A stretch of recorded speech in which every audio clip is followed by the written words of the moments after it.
Hello students, welcome back to Magnet Brains Hindi. मैं लाली वर्मा आप सभी विद्यार्थियों का एक बार फिर से मैग्नेट ब्रेन्स हिंदी में बहुत बहुत स्वागत करती हूँ। जी हाँ, मैग्नेट ब्रेन्स एक ऐसा प्लेटफॉर्म जो कक्षा 6वीं से 12वीं तक की ऑनलाइन स्कूल एजुकेशन और इसी के साथ सभी प्रकार की प्रतियोगी परीक्षाओं के वीडियोस आप सभी विद्यार्थियों को 100% फ्री प्रोवाइड करता है, करता रहेगा। इसलिए अपने मस्तिष्क में किसी भी प्रकार का डाउट या संदेह मत पालिएगा कि क्या पता कब तक क्या करेंगे या नहीं करेंगे। So don't worry about that, हम हैं सदा के लिए। भरोसा है ना? इस भरोसे को बना के रखिएगा और हर एक वीडियो को बड़े ध्यान से देखिएगा ताकि आप जो भी विषय पढ़ रहे हैं, चाहे हिंदी हो या अन्य विषय, आप जब पढ़ते हैं तो बहुत ध्यान से देखिएगा ताकि आपका एक भी बिंदु स्किप ना हो जाए। और हो सकता है जो हम स्किप कर दें और वही परीक्षाओं में आ जाए, फिर हमें परेशानी होगी। ठीक है, चलिए चलते हैं इसी परेशानी का निदान करने के लिए। एक बार फिर से मैं हाजिर हूं आपके समक्ष। और आपको पता है हमने अपनी पाठ्य पुस्तिका, जो कि पूरक पाठ्य पुस्तिका है संचयन, उसका पाठ 4 शुरू कर दिया है। पाठ का नाम क्या है? मेरा छोटा सा निजी पुस्तकालय। प्रीवियस वीडियोस आप देख चुके हैं जिसमें हमने पाठ की व्याख्या की, लेखक परिचय जाना और हमने ये भी देखा कि किस तरह से लेखक धर्मवीर भारती बचपन से ही पुस्तकों के प्रति पूर्ण रूप से समर्पित थे और उनका यही समर्पण भाव आगे जाकर क्या हुआ बताया ना आपको। 3 हार्ट अटैक आने के बाद भी उन्होंने अपना अंतिम समय पुस्तकों के बीच में बिताया। और बहुत बड़े जो महान लेखक हैं उन्होंने ये भी कहा कि ये जो पुस्तकें हैं इनके लेखकों की दुआओं के कारण ही आज आप स्वस्थ हैं। सिर्फ 40% उनका हार्ट सही वर्क कर रहा था, 60% पूरी तरह से डैमेज हो चुका था। कई बार तो डॉक्टर्स ने यह भी कह दिया था कि अब आप नहीं बच पाएंगे। लेकिन देखिए ना, कहते हैं कि जिनके पास पुस्तकों जैसा अच्छा दोस्त हो वे कभी भी अकेला महसूस नहीं करते और हमेशा जिंदा दिली के साथ अपना जीवन व्यतीत करते हैं। तो चलते हैं इस वीडियो में उसी चैप्टर के एनसीईआरटी समाधान के साथ। आशा करती हूं आपने प्रीवियस वीडियोस बहुत अच्छे से देखा है और उसको ध्यान से सुना है, समझा है। तो अब इस वीडियो में आपका पार्टिसिपेशन और चाहिए मुझे। क्यों? क्योंकि फर्स्ट वीडियो आप देख चुके हैं, कहानी से आप रूबरू हो चुके हैं, लेखक जो भी हमें बताना चाहते हैं उसको आप भली भांति जान चुके हैं। तो इस वीडियो में जो प्रश्न आएंगे, पहले तो आपको प्रश्नों को समझना है। प्रश्नों को समझकर उनके आंसर्स को मस्तिष्क में क्रिएट करना है। फर्स्ट यू क्रिएट, देन यहां तो हम करेंगे ही समाधान। और जब समाधान हम करेंगे तो आप बहुत ध्यान से सुनकर समझिएगा ताकि जब कभी भी परीक्षाएं हो तो आप बिल्कुल भी भ्रमित ना हो, कंफ्यूज्ड ना हो कि कौन से प्रश्न का उत्तर क्या था। नो, ऐसे नहीं करना। ऐसे कब होते हैं? जब हम कोई ना कोई उत्तर स्किप कर देते हैं या जरा सी भी कोई बात हम ध्यान नहीं दे पाते हैं तो बस वो जरा सी बात बन जाती है बॉम्ब की तरह बहुत बड़ी। इसलिए ध्यान पूर्वक बने रहिएगा मेरे साथ शुरू से लेकर अंत तक, ताकि बहुत अच्छे से आप एनसीईआरटी समाधान जो है उनको अच्छे से समझ सके। ओके, चलिए तो सबसे पहले हम चलते हैं पहले प्रश्न पर, जो कि आपके पाठ्यपुस्तक के पीछे दिए रहते हैं। लेखक का ऑपरेशन करने से सर्जन क्यों हिचक रहे थे? लेखक का ऑपरेशन करने पर जो सर्जन थे वो हिचक क्यों रहे थे? वे क्यों नहीं चाहते थे कि हम ऑपरेशन कर देंगे, ऑपरेशन सक्सेसफुल होगा? क्यों उनके मन में थोड़ा डर था, हिचक थी? क्या कारण था? यस, क्योंकि लेखक को 3 हार्ट अटैक हुए थे। बिजली के झटकों से प्राण तो लौटे मगर दिल का 60% भाग नष्ट हो गया था। बाकी बचे 40% में भी रुकावटें थीं। सर्जन इसलिए हिचक रहे थे कि 40% हृदय ऑपरेशन के बाद हरकत में ना आया तो लेखक की जान भी जा सकती है। तभी तो कहते हैं कि डॉक्टर सेकंड गॉड होते हैं और कहीं ना कहीं उनको भी ये डर लगता है कि अभी जो जीवित है, सांसें चल रही हैं, कहीं कुछ ऐसा हो गया और हम उसको नहीं बचाए तो क्या होगा। इसलिए उनके मन में थोड़ी हिचक थी। और कोई फर्स्ट अटैक तो आया नहीं था, उनको 3 अटैक आ चुके थे, इसलिए डॉक्टर्स के मन में हिचक थी, जो कि बिल्कुल वाजिब थी। अगला प्रश्न है, किताबों वाले कमरे में रहने के पीछे लेखक के मन में क्या भावना थी? जब डॉक्टर्स उनको घर भेज दिया गया और कहा कि बिल्कुल चुपचाप रहना है, ना किसी से बात करनी है, ना कुछ भी नहीं करना है, तो डॉक्टर से लेखक ने क्या कहा था कि मुझे किताबों वाले कमरे में जाना है। कहा था ना, क्या कारण था? किताबों वाले कमरे में रहने के पीछे लेखक के मन में यह भावना थी कि जिस प्रकार परी कथाओं के अनुसार राजा के प्राण उसके शरीर में नहीं बल्कि तोते में रहते हैं, वैसे ही लेखक के निकले प्राण अब इन हजारों किताबों में बसे हैं जिन्हें उसने जमा किया है। ठीक है, स्टोरी सुनी होगी ना, एक परी की कहानी थी कि एक राजा के प्राण उस तोते में थे, तो जब तक उस तोते को नुकसान नहीं पहुंचेगा राजा को कोई कुछ नहीं कर सकता।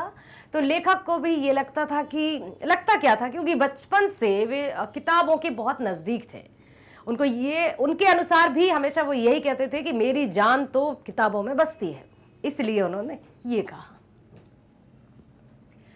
लेखक के घर कौन कौन सी पत्रिकाएं आती थीं? बचपन की बात करें, जब उनके पिताजी थे तो बचपन से ही पत्रिकाएं आती थीं। पत्रिकाओं को पढ़ पढ़ कर लेखक के मन में किताबों के प्रति रुझान उत्पन्न हुआ, और वो इतना रुझान कि अंतिम समय में भी लेखक अपने निजी पुस्तकालय में रहे।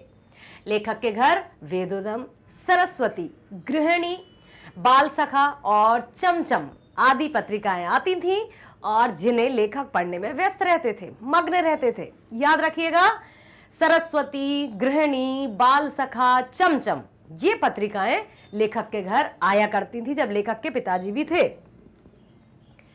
अगला है, लेखक को किताबें पढ़ने और सहेजने का शौक कैसे लगा? अभी हमने बात की ना कि लेखक के घर में पुस्तकें, मतलब जो मैगजीन्स रहती थी, पत्रिकाएं, वो आती थी, और जब उनके घर में पत्रिकाएं आती थी तो उनको बड़ा पहले तो खोलकर चित्र देख लिए। अक्सर जो हम सभी करते हैं कि कोई भी मैगजीन उठाई, पहले हम उसकी इमेजेस देखते हैं, चित्र देखते हैं कि क्या है, उसके बाद जो हमें इंटरेस्टेड लगता है उसको हम पढ़ने भी लगते हैं। होता है कि नहीं, बताओ? बोलो बोलो बोलो, शर्माओ मत, होता है ना? तो ठीक उसी तरह से लेखक के घर में जब पत्रिकाएं आती थी तो वो उनको पढ़ते थे, और बस उसी को धीरे धीरे उनके मन में एकत्रित, मतलब कलेक्ट करने की जिज्ञासा जागी, और उन्होंने 2 पुस्तकों से अपना स्वयं का निजी पुस्तकालय बना लिया। लेखक के घर में पहले से ही बहुत सी पुस्तकें थी। दयानंद की एक जीवनी थी, बाल सखा और चमचम पुस्तकें पढ़ते पढ़ते उन्हें पढ़ने का शौक लगा। 5वीं कक्षा में प्रथम आने पर उन्हें पुरस्कार मिला, और पुरस्कार क्या था? क्योंकि उनके अंग्रेजी में सबसे ज्यादा नंबर आए थे, तो उनको अंग्रेजी की 2 पुस्तकें उपहार में मिल गई, मतलब पुरस्कार में मिल गई। तब से 2 पुस्तकों को पिताजी ने प्रेरणा उसे सहेजने का शौक लग गया। मतलब जब अंग्रेजी में सबसे अधिक नंबर आए तो उनको, पहले तो हिंदी पत्रिकाएं पढ़ते थे, वो प्रथम आए अपने क्लास में, और साथ ही साथ अंग्रेजी में सभी विषयों से मतलब सभी बच्चों से, सभी अपने जो सहपाठी थे उनसे अधिक नंबर आए, तो उनको पुरस्कार स्वरूप अंग्रेजी की 2 किताबें मिली, और एक और नया दरवाजा खुल गया उनके लिए, अंग्रेजी किताबें पढ़ने का शौक भी। तो बस यही है कि लेखक बचपन से पत्रिकाएं पढ़ते थे, पुरस्कार स्वरूप भी उनको पुस्तकें मिली, और तभी से उन्हें पढ़ने का शौक और सहेजने का शौक आ गया। ठीक है, आ रहा है ना समझ में? ओके, चलो आगे चलते हैं। माँ लेखक की स्कूली पढ़ाई को लेकर क्यों चिंतित रहती थी?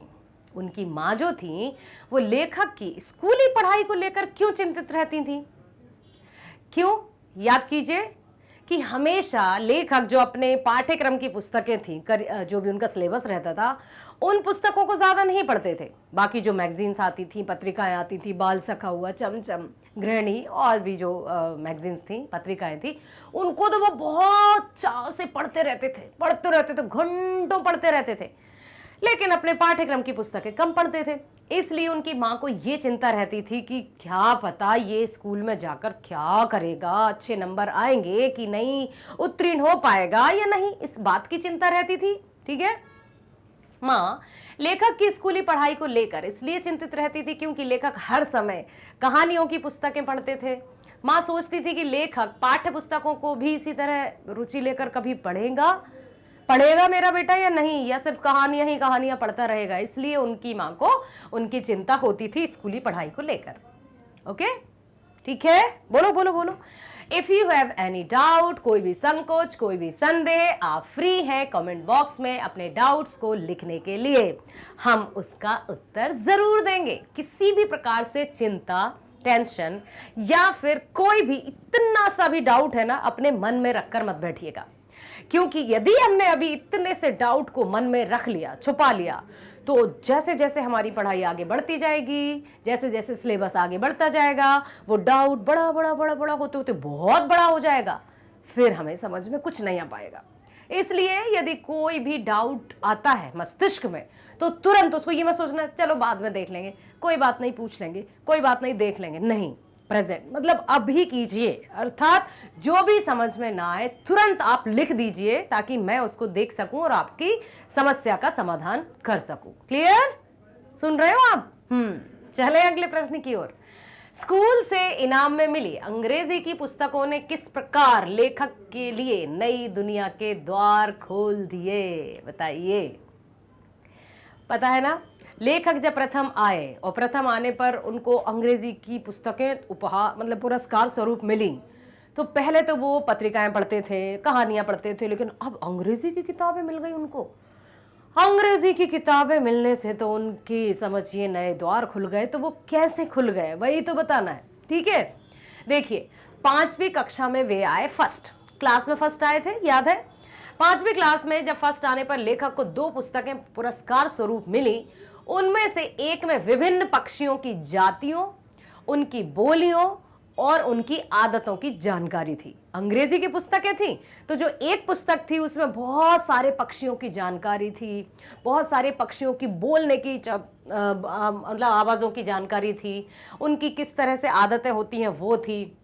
और दूसरी जो किताब थी ट्रस्टी दे रंग में पानी के जहाज़ों, नाविकों की जिंदगी, विभिन्न प्रकार के द्वीप, वेल और शार्क के बारे में थी। मतलब एक किताब थी पक्षियों से रिलेटेड और दूसरी किताब थी जल से रिलेटेड, मतलब जिसमें सब कुछ शामिल था, नाविक, नाव, जिंदगी, वेल, शार्क सभी के बारे में थे। इस प्रकार इन पुस्तकों ने लेखक के लिए एक नई दुनिया का द्वार खोल दिया, क्योंकि वहीं से जाकर उन्होंने अंग्रेजी के प्रति रुझान भी उत्पन्न हुआ और वे पूरी तरह से फिर जिज्ञासा तो थी पहले से, कहते हैं ना जिज्ञासु प्रवृत्ति के थे, बहुत क्यूरियस रहते थे हर एक बात को जानने के लिए।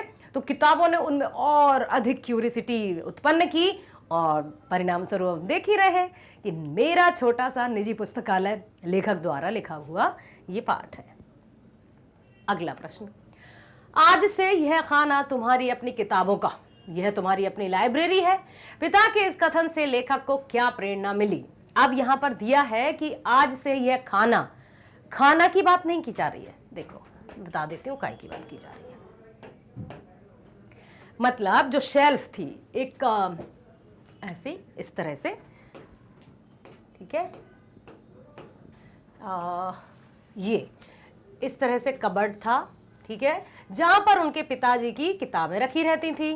तो पिताजी ने एक कबर्ड उन्हें दे दिया कि ये ऊपर वाला, यहां लिखा है ना आज से यह खाना, तो खाना मतलब भोजन की बात नहीं हो रही है, एक शेल्फ की बात हो रही है इस तरह से कि यहां पर तुम अपनी किताबें रख सकते हो, ठीक है, यहां पर तुम अपनी किताबें जमा सकते हो और बाकी किताबें पिताजी की रखी रहती थी यहां पर।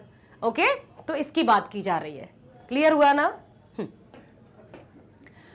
पिता के इस कथन से लेखक के मन पर गहरा प्रभाव पड़ा। लेखक को पुस्तक सहेज कर रखने तथा पुस्तक संकलन करने की प्रेरणा मिली। जब पिताजी ने उनको जगह दे दी अपनी शेल्फ में जहां पर उनकी बुक्स रखी रहती थी, उन्होंने कहा कि अब ये वाला जो बॉक्स है, ये वाला एरिया है तुम्हारा, है तुम्हारी किताब रखो। लेखक के मन में बड़ा अच्छा लगा और उनकी 2 किताबों से शुरू हुई लाइब्रेरी हजारों किताबों की लाइब्रेरी बन गई। ठीक है, तभी से उनके पिता की प्रेरणा स्वरूप उन्होंने किताबों को पढ़ना और उनका संकलन मतलब एकत्रित करना प्रारंभ कर दिया और अपनी स्वयं की लाइब्रेरी अर्थात पुस्तकालय बना लिया। ठीक है, आगे अगला प्रश्न है, लेखक द्वारा पहली पुस्तक खरीदने की घटना का वर्णन अपने शब्दों में कीजिए। याद है, 2 रुपए की बात थी कहीं पर, माँ ने कहा जाओ तुम्हारा मूड अच्छा नहीं है, मतलब तुम थोड़ा सा बच्चा नर्वस दिख रहा था, तो माँ बोली कि देवदास मूवी लगी है, मूवी देखाओ। लेकिन उस बच्चे ने क्या किया था पता है आपको? वो फिल्म देखने नहीं गया था, उसने उन 2 रुपए में से 10 पैसे की देवदास जो नामक फिल्म बनी थी, उसी देवदास नामक पुस्तक को खरीद लिया सिर्फ 10 पैसे में और बाकी के बचे हुए पैसे माँ के हाथ में रख दिए थे। माँ यह देखकर पूरी तरह से भावुक हो गई थी और उसी समय माँ समझ गई थी कि मेरा लाल तो नाम कमाएगा। ठीक है, देखिए, लेखक पुरानी पुस्तकें खरीदकर पढ़ता और उन्हें बेचकर अगली कक्षा की पुरानी पुस्तकें खरीदता। पुरानी पुस्तकें ही वे खरीदते, उनसे पढ़ते और फिर उनको बेचकर फिर से पुरानी पुस्तकें ही खरीदते थे। कोई नई पुस्तकें खरीदने के उनके पास इतने पैसे नहीं थे, आर्थिक स्थिति इतनी अच्छी नहीं थी। ऐसे ही एक बार उनके पास 2 रुपए बच गए। पुस्तकें बेची, खरीदी तो 2 रुपए बच गए। माँ की आज्ञा से वह देवदास फिल्म देखने के लिए निकल तो गए, चले गए। शो छूटने में देर होने के कारण वह पुस्तकों की दुकान पर चला गया। वहां देवदास पुस्तक देखी तो उसने 1.5 रुपए में फिल्म देखने के बजाय 10 आने में पुस्तक खरीदकर बचे पैसे माँ को दे दिए। इस प्रकार लेखक ने पुस्तकालय हेतु अपनी पहली पुस्तक खरीदी। स्वयं के द्वारा खरीदी गई ये उनकी पहली पुस्तक थी और साथ ही साथ अपने पैसों से। अपने पैसे क्यों कहे? क्योंकि उन्होंने जो पुस्तकें खरीदते थे फिर बेचते थे, उससे उनके पैसे मिले और वो जो शो था वो थोड़ा देरी से प्रारंभ हुआ, इसलिए वे मूवी देखने नहीं गए, फिल्म देखने नहीं गए। वो 1.5 रुपए की फिल्म देखने जाते, 2 रुपए में से 1.5 रुपए जाते तो 50 पैसे बचते। ठीक है, लेकिन उन्होंने वहीं देखा कि देवदास पुस्तक रखी है तो उन्होंने सिर्फ 10 पैसे की वो खरीदी और बाकी के पैसे माँ के हाथ में दे दिए। इन कृतियों के बीच अपने को कितना भरा भरा महसूस करता हूं को आशय स्पष्ट कीजिए। लेखक की ही पंक्तियां हैं। इसमें लेखक क्या कहना चाहते हैं कि जैसा अभी मैंने आपको बताया ना कि जिनके पास सद्विचार होते हैं, जिनके पास अच्छे विचार होते हैं, जिनके पास किताबें होती हैं, जो किताबों के निकट हमेशा रहते हैं, वे कभी भी अकेले नहीं रहते। तो बनाना ही है तो मित्र बनाइए किताबों को, अच्छे विचारों को, अच्छी नीतियों को, अच्छे सिद्धांतों को, क्योंकि ये अच्छी किताबें, अच्छे विचार और अच्छे जो थॉट्स होते हैं वही हमारे साथ रहते हैं। विपत्ति में भी हमारा साथ वही देते हैं, ना कि यहाँ वहाँ के लोग जो विपत्ति में या परेशानी में हमें छोड़कर चले जाते हैं। लेखक के पुस्तकालय में अनेक भाषाओं की, अनेक लेखकों, कवियों की पुस्तकें हैं। अनेक, कोई संख्या नहीं है, अनगिनत किताबें हैं, अनगिनत कवियों की किताबें हैं उनकी पुस्तकालय में, जिसमें क्या क्या थे? उपन्यास थे, नाटक थे, कथा, संकलन, जीवनियां, संस्मरण, इतिहास, कला, पुरातात्विक, राजनीतिक आदि अनगिनत पुस्तकें हैं। वह देशी विदेशी लेखकों और चिंतकों की पुस्तकों के बीच स्वयं को अकेला महसूस नहीं करता। समझ में आया कि जिनके पास अच्छी किताबें होती हैं वे कभी भी अकेले नहीं होते।